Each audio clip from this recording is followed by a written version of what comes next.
Assalamualaikum warahmatullahi wabarakatuh. Selamat pagi semua. Untuk video pelajaran ini, kita lanjutkan untuk materi pembelajaran pertemuan 5 dan 6. Untuk hari ini, kita diskusi terkait dengan distribusi probabilitas kontinu dan eksponensial. Untuk agendanya, kita bicara terkait dengan distribusi probabilitas kontinu, distribusi normal, distribusi eksponensial, sama perbandingan distribusi normal dan eksponensial. Eh, Terkait distribusi kontinu, kita bisa melihat bahwa distribusi kontinu adalah gimana kita menggambarkan peluang variabel acak dengan nilai dalam interval tertentu. Untuk nilai variabel real bisa berupa angka real tanpa batasan diskrit berbeda dengan distribusi diskrit. Perbedaannya adalah di distribusi diskrit itu adalah kita memiliki probabilitas hanya pada nilai tertentu terpisah secara jelas. Untuk distribusi kontinu memiliki probabilitas pada rentang nilai yang tidak terputus tanpa celah antara nilai-nilai. Untuk distribusi diskrit adalah contoh distribusi diskrit dengan nilai probabilitas pada titik tertentu. Untuk contoh distribusi kontinu adalah terkait dengan kurva simetrik berbentuk lonceng ini. Eh, untuk distribusi normal, eh, kita punya bahwa untuk distribusi normal memiliki kurva lonceng yang simetris di sekitar nilai rata-rata. Kita punya parameter min dan standar deviasi. Ini adalah lambang parameter min, ini deviasi. Ciri-cirinya ada kurva normal. Jadi bersifat simetris dengan puncak tetap pada nilai min. Jadi seperti ini nilai puncaknya. Mewakili yang tengah, ekor kurva mendekati sumbu horizontal tanpa pernah menyentuhnya, menunjukkan nilai ekstrim jangan terjadi. Sekitar berada dalam satu standar deviasi dan 60%, 90% dalam dua standar deviasi dari min. Aplikasinya adalah untuk penggunaan psikologi, gimana kita bisa menganalisis distribusi IQ dan kemampuan kognitif manusia. Kita bisa melihat tinggi badan manusia terkait distribusi normal dengan variasi alami, kesalahan pengukuran, distribusikan secara normal untuk analisis akurat. Eksponensial ini adalah kita bisa melihat fungsi kepadatannya, memiliki fungsi kepadatan probabilitas, menurut secara situasional dari waktu ke waktu, menentukan berapa cepat probabilitas menurut dari distribusi eksponensial. Sifatnya adalah tanpa memori, sehingga probabilitas kejadian tidak tergantung dari kejadian sebelumnya. Ada parameter lambda terkait dengan rata-rata waktu kejadian, ada min dan varians. Contoh penggunaannya adalah kita bisa melihat waktu ketunggakan mesin, kita bisa memodelkan waktu ketunggakan mesin secara acak, waktu antar kedatangan Belanda, dapat menghitung waktu antar kedatangan, kita bisa memodelkan behavior acak yang tidak terus-menerus. Perbandingannya adalah kalau normal simetris itu puncak objek simetris, ini berbentuk asimetris menurun ini. Nah, ini aplikasinya bisa untuk normal bisa digunakan untuk variabel banyak independen maupun tinggi badan eksponensial tidak tergantung pada kejadian sebelumnya. Kesimpulan, kontinu sangat penting dalam statistika dan berbagai dunia nyata. Kita bisa melihat karakteristik terkait dengan analisisnya dan bisa digunakan untuk penggunaan distribusi probabilitas. Kita lanjutkan dengan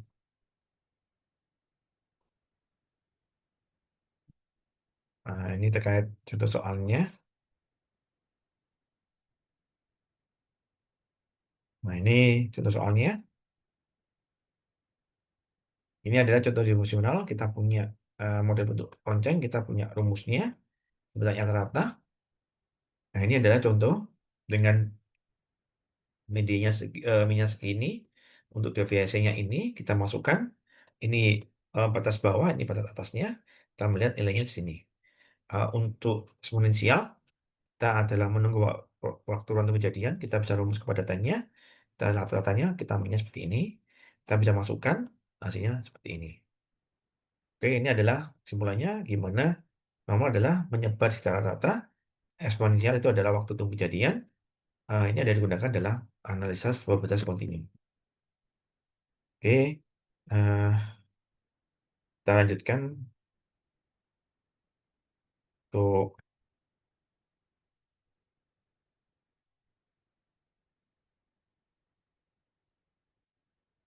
materi yang 6. Nah, ini gimana kita memahami sebuah data. tabel, grafik, dan histogram. Jadi gimana kita menyajikan data menggunakan tabel, grafik, dan histogram. Ini adalah tujuan pentingnya. Jadi gimana kita menyajikan mengolah informasi menjadi bentuk visual agar mudah dipahami pengguna, dapat dijadikan dalam bentuk tabel, grafik, dan diagram. Tujuannya adalah menyediakan informasi, membantu mengubah informasi kompleks menjadi format yang lebih mudah, dapat dijadikan dengan meningkatkan efektivitas komunikasi, memudahkan analisa yang akurat, dan mengambil keputusan yang cepat serta tepat. Perannya adalah untuk menjelaskan pola data, mengevaluasi pola data dalam data yang sudah dikenali, untuk melihat tren, kita bisa melihat grafiknya, bisa memudah pengambilan keputusan, penyajiannya. Jadi dalam bentuk tabel, kita bisa melihat dalam tabel, memudahkan mencari informasi. Nah, strukturnya itu kita melihat ada judul tabelnya, label kolom, sama susun rapi. Nah, ini punya tabel, bisa buat tabel frekuensi, distribusi, sama komparasi. Nah, ini menjadi dalam bentuk grafik. Nah, ini grafik. Contohnya kita bisa melihat bisa grafik batang, garis, atau lingkaran. Kelebihannya memudahkan membaca terkait dengan datanya secara cepat. Kita bisa melihat ketepatannya, kita bisa melihat keterbatasannya, karena kita kadang data tidak sesuai dengan jenis grafiknya. Contohnya adalah kita bisa melihat grafik penjualan bulanan, kita bisa melihat grafik harian, kita bisa melihat presentasi survei, penggunaannya, kita bisa melihat untuk distribusinya, terus bisa lihat celahnya, langkah-langkahnya, kita bisa melakukan data, menghitung frekuensi, sama menggambar batang histogram. Nah, ini eh, kalau batang ada ini, histogram beda. Nah, ini adalah penyajian itu adalah untuk membantu menyampaikan informasi, kita bisa memilih sesuai dengan kebutuhan masing-masing. Nah, ini contohnya,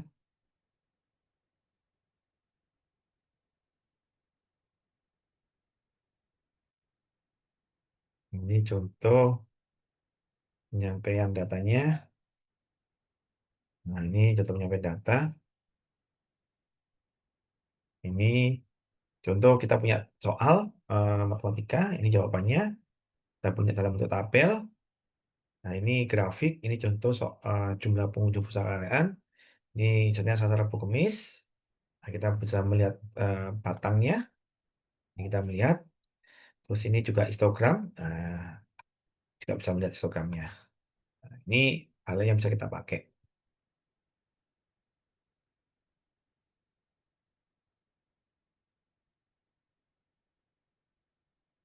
Oke, kita lanjutkan untuk yang materi ketujuh. Nah, di sini kita melihat pemahaman terkait min, median, modus. Terus kita bisa melihat pemusatan data, konsep di tengah, modus perbandingannya. Ah, ini definisi pemusatan, kita bisa melihat pemusatan terkait distribusi. Contoh ukurannya seperti apa? Adalah kita bisa melihat menyediakan data agar lebih mudah dianalisis dan dibandingkan. Kita bisa menentukan pola data, kita bisa membandingkan kelompok data, kita bisa gunakan untuk pengambil keputusan. Terus kita bisa lihat rata-ratanya. Perhitungannya adalah ini adalah nilai rata, kita menghitung nilai ratanya. Jumlah data dibagi jumlah banyaknya data. Ini contohnya, kita contoh perhitungan, kita melihat ini ada nilai ratanya. Kelebihannya adalah mudah dihitung, digunakan untuk pengajaran data numerik. Sensitif ada nilai ekstrim yang dapat mengurangi hasil dan bisa data. Median itu kita lihat dari tengah, di mana kita membagi nilai tengahnya menjadi dua. Kalau udah ada ganjil, kita bisa melihat tengah-tengah langsung. Kalau data genap, kita harus melihat duanya baru dibagi, tapi kita harus mengurutkannya. Nah, ini ilustrasinya. Nah, ini yang ganjil kita bisa melihat 5, genap kita melihat ada 57 dibagi 6. Ini yang digunakan kita bisa melihat path order sama referensi pusat data. Ini modus data yang sering muncul. Nah, ini kita bisa melihat data tunggal, data kelompok, fungsi modusnya. Kelebihannya untuk menganalisis data tidak selalu unik dan ada keterbatasannya. Perbandingannya di sini. Kalau min itu untuk melihat nilai rata-rata, median nilai tengah, modusnya nilai yang sering muncul. Eh, Min itu untuk melihat distribusi normal tanpa adanya outlier. Median untuk outlier dengan tidak simetris itu kategorial. Nah, ini contohnya bisa analisis pendapatan keluarga. eh, Terus ini media untuk memberikan gambaran yang lebih substantif. Pemusatan adalah melihat pemusatan datanya seperti apa. Ini ada fungsi masing-masing dari tugasnya tadi.